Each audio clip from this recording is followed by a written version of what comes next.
take a look at using an auxiliary module in MSF console. We looked at using an exploit in the previous video. Using an auxiliary module is going to be very similar. It's just going to be a couple of differences. One, we don't need a payload. We aren't actually exploiting anything with an auxiliary module.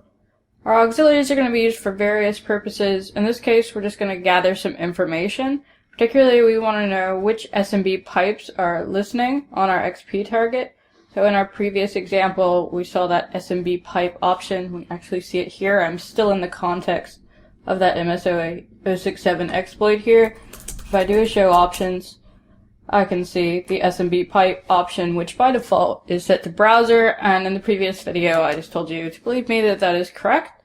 That may not always be the case. If we look at the description here, we also have the option of using this RVSVC pipe as well. So browser may not always be correct. So there is an auxiliary module we can use that will attach to SMB and ask what the SMB pipes are. So basically just enumerate everything that's listening so we can see if browser is actually there. Of course, we know it is because the exploit worked, but in the future, we might want to check it out. I use auxiliaries a lot, particularly for verifying vulnerabilities. Let's say a vulnerability scanner found, I need to verify them manually. A lot of the Metasploit auxiliary modules are great for that.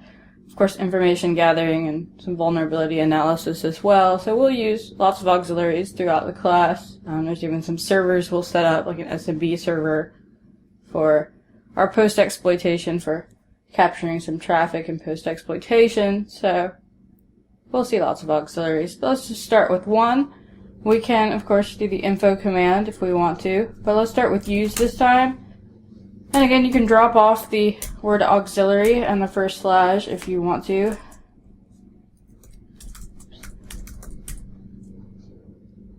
But then you can't tab complete. So let's do auxiliary slash, and then I want scanner slash SMB slash pipe underscore auditor.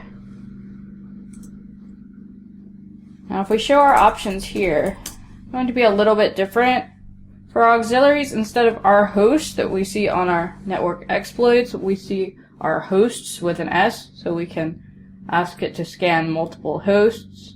In this case, we only want to scan one. There are many different ways we can specify those hosts. In fact, we even have it read from a file, which we'll do a bit later on when we're running through our pen test. For now, we'll just set our hosts with an S to the IP address of Windows XP. Again, make sure it's the IP address of your Windows XP and not mine, or else it undoubtedly will not work.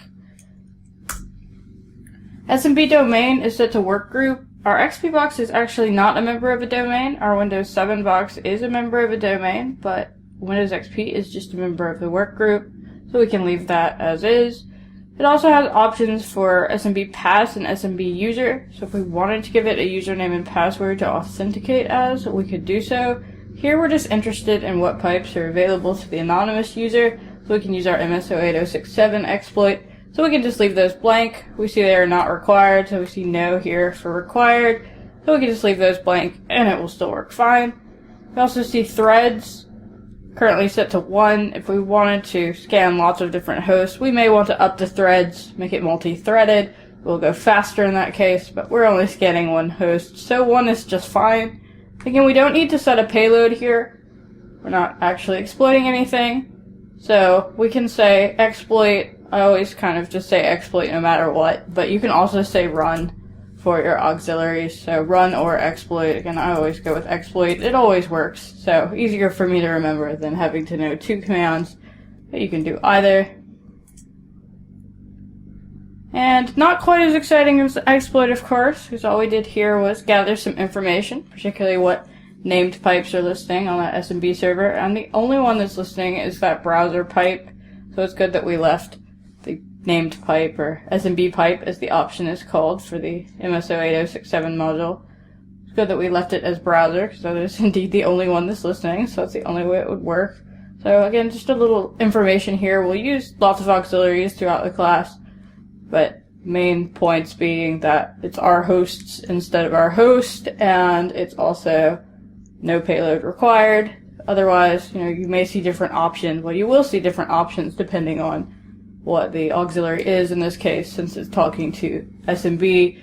It had SMB domain, pass, and user. But say we were working with an FTP server, we would see different options. So the options, you can always do show options to see them, or are going to vary. But in general, using all the Metasploit modules is pretty much the same.